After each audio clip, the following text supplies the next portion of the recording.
Yengeçler ve yükselen burcu yengeç olan dostlar, evet 6 ve 12 Mart haftasına giriyoruz ve bu hafta önemli bir dolunayımız var Başak Burcu'nda ve o dolunayın da etkilerini güçlü bir şekilde yaşayacağımız bir hafta olacak.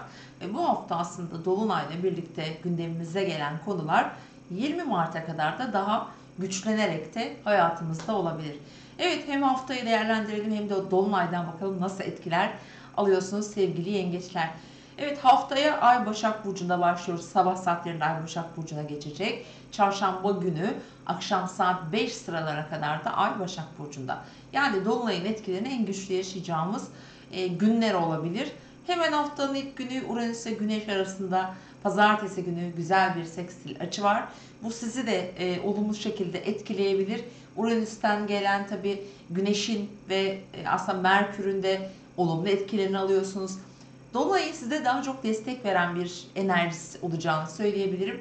Bir takım hızlı, böyle beklemediğiniz gelişmelerde sürprizli haberler getirebilir açıkçası size diyebiliyorum. Biraz da yakın çevreniz, seyahat, yolculuk, eğitim, öğrenim gibi konularda yine haftanın ilk 3 günü gündeminizde olacak. Salı gününe geçtiğimizde artık Dolunay gününe gelmiş oluyoruz. Öğle saatlerinde 14.40'ta 16 derece Başak Burcu'ndaki Dolunay gerçekleşecek. Dolunay'ın genel etkileri genellikle bazı böyle gerilimli açılar oluşturabiliyor enerjisel olarak. Biraz sert etkili olan bir Dolunay.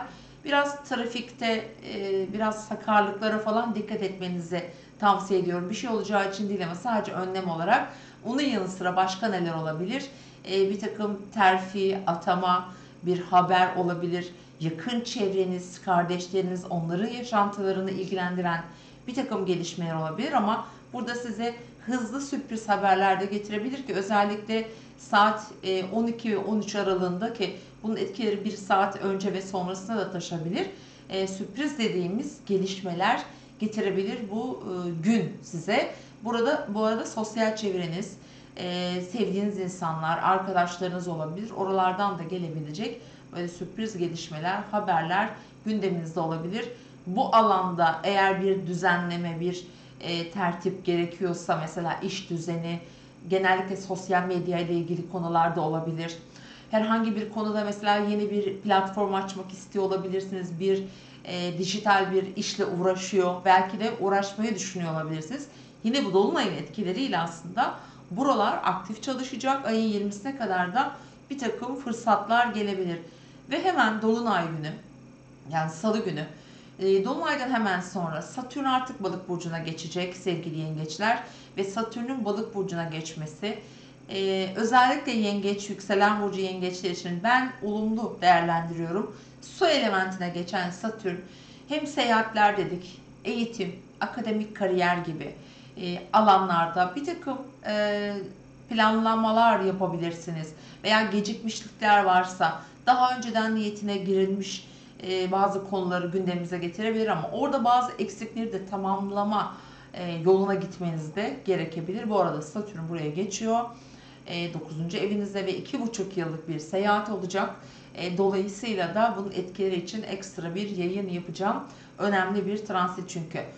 Evet, çarşamba gününe baktığımızda ay 5'ten sonra artık terazi burcuna geçiyor ve aslında perşembe ve cuma bu hafta sizin için biraz daha kendiniz, özel hayatınız, eviniz olabilir, ebeveynler olabilir. Onlarla ilgili ve evinizle ilgili gündemleriniz olacak. Şimdi şu anda Venüs, Jüpiter kariyer evinizde.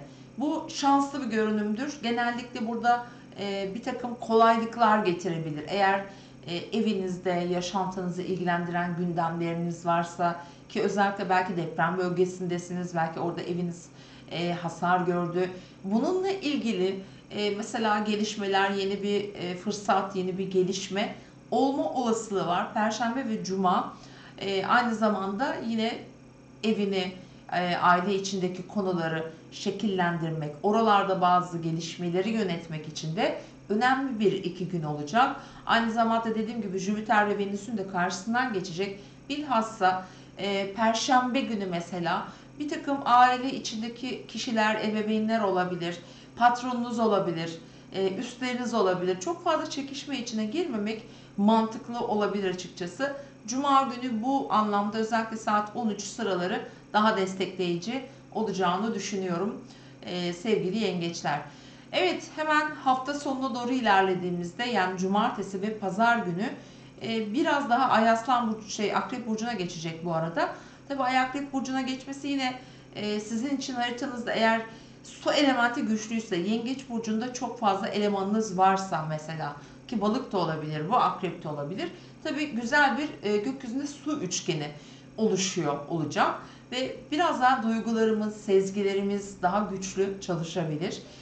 Yeteneklerimiz, becerilerimiz artabilir. Çocuklar, aşk hayatı, ki özellikle flörtler ve aşkla ilgili bazı beklentileri olan yengeçler mesela bu hafta sonu sanki biraz daha öne çıkacak gibi duruyor. Yine parasal konular için de aynı şeyi söyleyebilirim. Mesela bazı kazançlar, sürpriz, ufak da olsa bazı paralar gelebilir mesela. Mesela tam olarak genel olarak hafta içinde de bu geçerli. Çünkü sizin Jüpiter ve Venüs'ün para evinizde olan güzel bir etkileşimi var. Aynı zamanda iş hayatıyla da ilgili önümüzdeki haftadan itibaren biraz sağlıkla da ilgili konularda daha bir önüne çıkaracak gelişmeler olacak. Bu arada hafta sonu demişken Merkür, Uranüs, Venüs, Mars cumartesi günü güzel etkiler veriyor. Her ne kadar Dolunay'ın getirdiği gerginlikleri yaşasak da, olumsuzlukları yaşasak da bu biraz daha bizi rahatlatacak, ilişkilerimizde daha bizi bir araya getirecek etkiler. Özellikle ilişkiler için bence cumartesi günü güzel. Pazar günü için de yine biraz gergin, biraz stresli enerjiler var. Bu genel olarak hepimiz için geçerli. Ama yine çocuklar, aşk hayatı, yaratıcılık, sanat gibi biraz belki daha kendi konfor ve rahatınızı ilgilendirecek de gelişmeler için kullanabilirsiniz hafta sonunu. Evet sevgili yengeçler, umarım güzel bir hafta geçirirsiniz. İzlediğiniz için teşekkür ediyorum. Ve kanalıma da abone değilseniz lütfen abone olun ve videoyu da beğenmeyi ihmal etmeyin lütfen. Tekrar görüşmek üzere.